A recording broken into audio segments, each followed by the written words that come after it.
रहबा दे अली दे जलाल हिन लजपाल कंड नहीं लवेंदे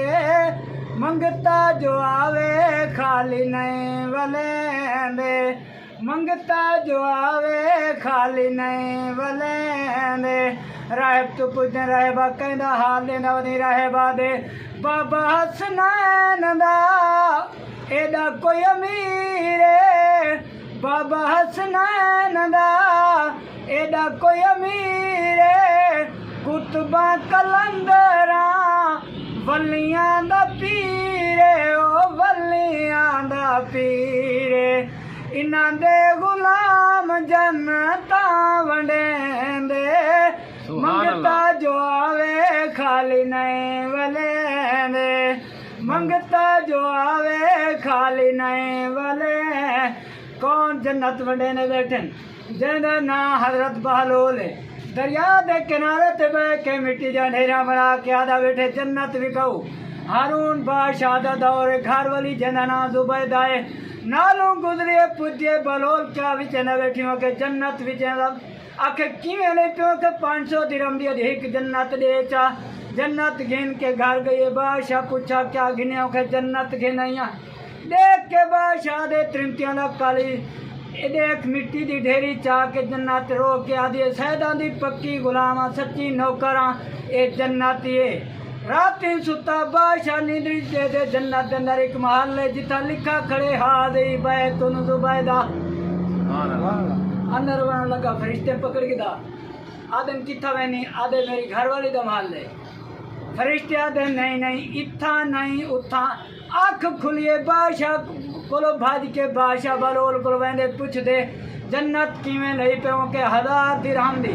देख के आधे राती राते दी मार्केट चढ़िए कल 500 दी आज 1000 दी देख के आधा बैठे वन डिठा सौदा तू देख के आया खने वास्ते आधा पिया बाबा हसनैन दा एदा कोई अमीर बाबा हसनैन दा एदा कोई अमीर कुतबा कलंदरा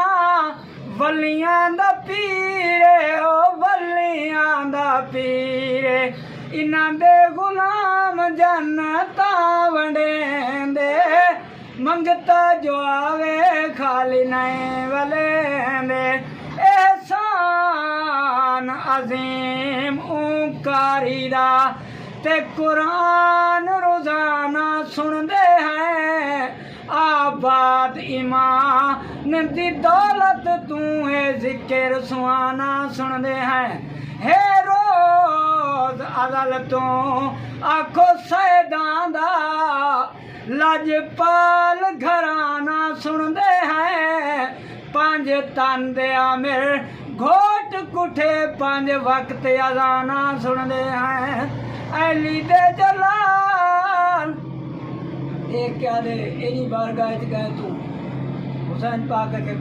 रहब को ये तो बारगाह ये तो फरिश्ते वेंदे अदब नाल बांधन कोई वकील घिन के वञा सिफारिश घिन के वञा रहब देख के आदे मेरे को ना कोई पैसा ना कोई वकील आ हुसैन पाक ने उंगल पकड़ के फरमाया आ मेरे नाल तेरा बन के वकील आ मेरे नाल तेरा बन के वकील कर सो मैं वन के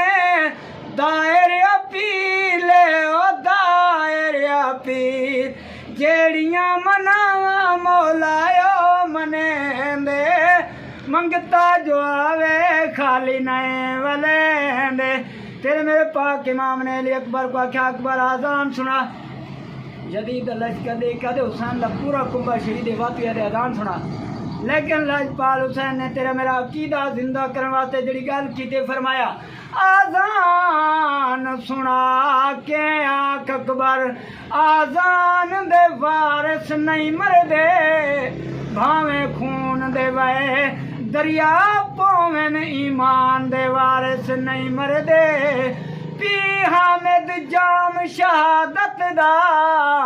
ईशान दे वारिस नहीं मरदे ए गाल यदी रुक वजिया खो कुरान दे वारिस नहीं मरदे अली दे जलाल इन लजपाल कंडे नहीं लवेंदे मंगता जो आवे खाली नहीं वलेंदे। आखिरी जुमला पेश करने इमाम सज्जाद काफले दे सिपा सलार रस्ते च वेंदे पैन एक मई भज के काफले वाले मैं सुने तुहाडे अंदर कोई डॉक्टर ते हकीम मौजूद है। इमाम सज्जाद दो इशारा करें दिए। इमाम फरमाया मैं इजाजत नाल कोलो तू जा घिन तेरे बच्चे दा इलाज मैं करना। तेरे मेरे पाक इमाम नाई मई दे नाल घर वाले पासे टुरन रस्ते च खबर मिले अम्मा तेरा बच्चा फौत थी गए डॉक्टर को बुला भेज। आदि डॉक्टर से तेरी मेहरबानी बच्चा फौत थी गए। इमाम फरमाया अम्मा सजाते पर सुनाता नहीं विजुल तसी तेरे बच्चे दा इलाज करने हैं। तेरे मेरे पाक इमाम ने हाथ चाह के दुआ की थी मौला तेरी आयत 72 दिती मैंने आज इन्हें दे ताने मेहनत बचा के यही कता कर चा। इमाम दा हाथ चावना बच्चा उठी बैठे मई रो के आदि डॉक्टर साहबा हकीम साहबा ए दसा कित्थों दे कैदियो प्यासे भी लगदे हो ते मुर्दे भी जिवें दे वेंदे हो कित्था वेंदे पो। इमाम फरमाया अम्मा जिगराई ते को दसना चाहना असां कौन है। इमाम फरमाया असां त्रै सदागर माल दे हैं अते वतानी साडा दूरे सुनते हो सो तुसां शहर मदीना जड़ा अरब दे विच मशहूर है। असां टुर फिर के हैं माल विचेंदे जिवें सदागरां दा दस्तूर है। कुछ माल या साडा विक करबल गए कुछ नेवना शाम जरूर है।